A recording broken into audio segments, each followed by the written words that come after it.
Thank you. And now I should conclude. The time is up, and I thank the interpreters for giving us a little more time to wrap up this meeting. This is the purpose of my final remarks.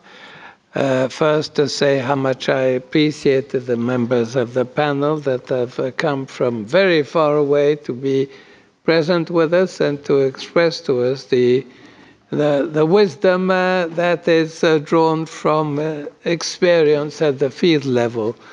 This has been very enriching, and I believe the whole discussion has been recorded, so we will be able to keep every word of what was said, and I think that you will all be giving us or have given us your statements, your written text, so that we will, on that basis, issue a report and also develop a concept paper that will try to build on what was said today to make it into an element of the World Conference that we will be holding next year on the religions and belief joining forces to promote equal citizenship rights worldwide, including all beliefs and all religions. So the element of education was a key element. There are many others, but this is going to be helpful in moving us forward. What has come out of this discussion in particular is the fact that we all recognize that we need to promote equal citizenship rights worldwide. It doesn't happen by itself. It has to be fostered. Even countries that have done it, and we heard the example of Finland, revises its performance every 10 years and tries to complete it as required. Now, this does not mean that there is a roadmap that is applicable to all as to how you do it. What applies in the case of Bahrain, completely different to what works in the context of Colombia or in the context of Sri Lanka. Each one has got its specificities. That is one point. We have also drawn from this discussion the conclusion that the promoting in education the equal rights, the awareness of equal citizenship, right, is something that is not an additional item that you put in school curricula. And between brackets, we mentioned that curricula is a political hot potatoes. It's not something that we can dictate to anybody. Every country has got its own politics.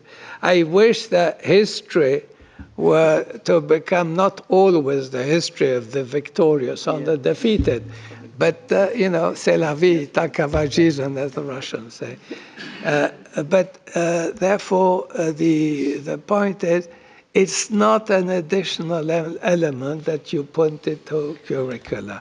Somebody said, I think it was, I noted here, a very good expression, that this approach is targeting a space, it's not just targeting a subject to put in a program, but who mentioned the space? I think it was on my right.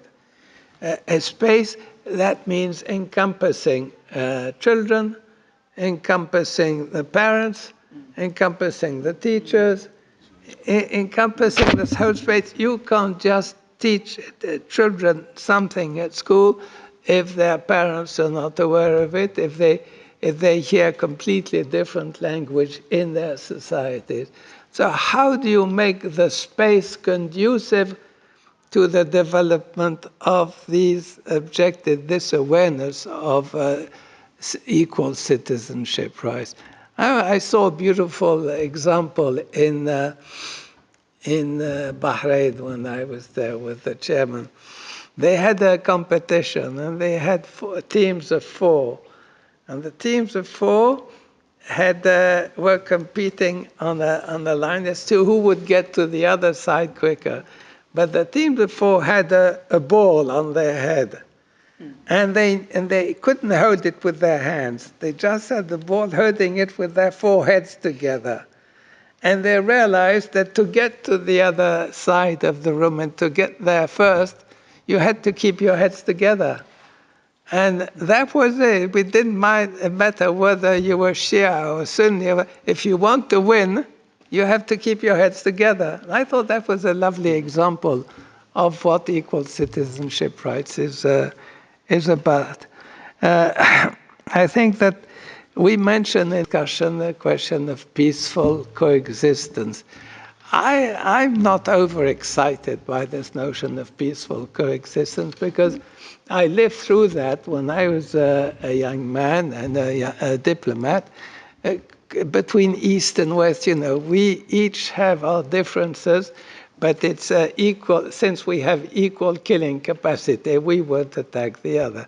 Peaceful coexistence, Cold War, is something that I would like to get out of the school system altogether, not to use it at all. Then we say we have empathy, but it's true that if you replace this attitude of peaceful coexistence in the school by that of empathy, you usually empathize with your buddy next door. And how do you get this empathy to apply to people you don't know, people you don't see? But this is the real challenge, because otherwise it could be discrimination. I like my ambassador next door, we're good friends. I have empathy for him, but what about somebody I don't know that's farther away? So we need to think of new words, because tolerance itself it means, supporting the other. He's different from me, but I have to put up with him, tolerate him. No, how would you get to the Sufi approach? Sufi approach is to say, I want to love him. How do I get this love to extend to others in the same way as you have the love for God? This is the Sufi attitude. Perhaps there's some wisdom to be drawn from that. Another thing which I thought was particularly interesting, the importance of how do you instill the spirit of democracy. We introduced these systems, but could we take a leaf out of the Finnish book and see how we could try extra hard in the countries which are interested in generalizing this concept at the school level, to try and see how we can get young children involved in the management of their class, of their schools. You were saying to get this spirit of co-responsibility developed at primary school level. That would be something extraordinary. We have it sometimes at university, but developing it from the primary school level is something that I think is particularly worthy of consideration. We discussed this issue, and we mentioned that this approach to equal citizenship rights is not just a component. And what is it intended to do? It's a transformative element, transform society through the key components, the children and the young people.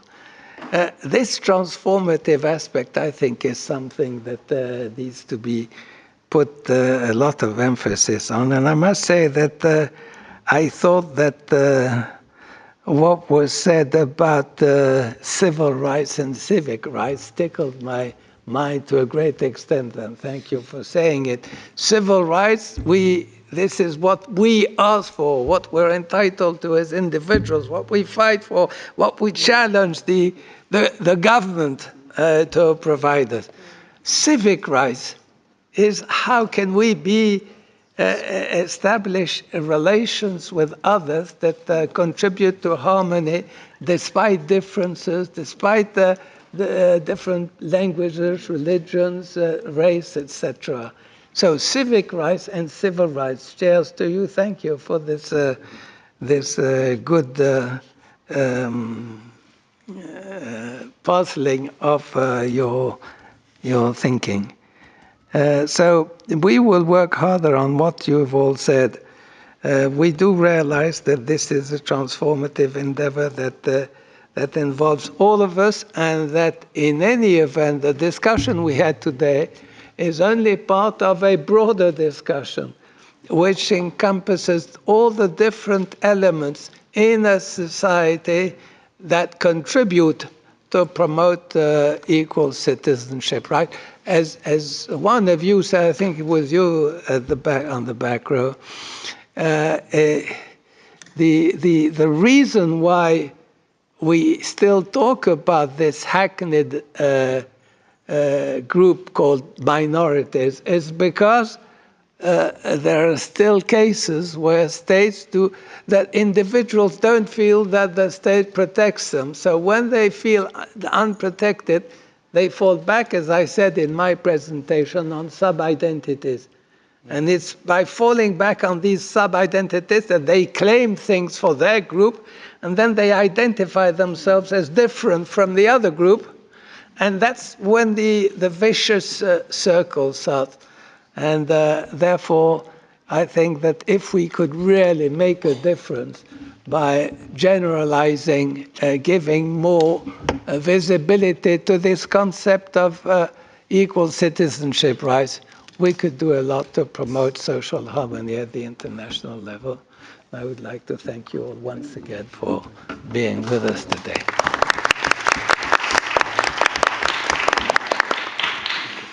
The meeting is adjourned.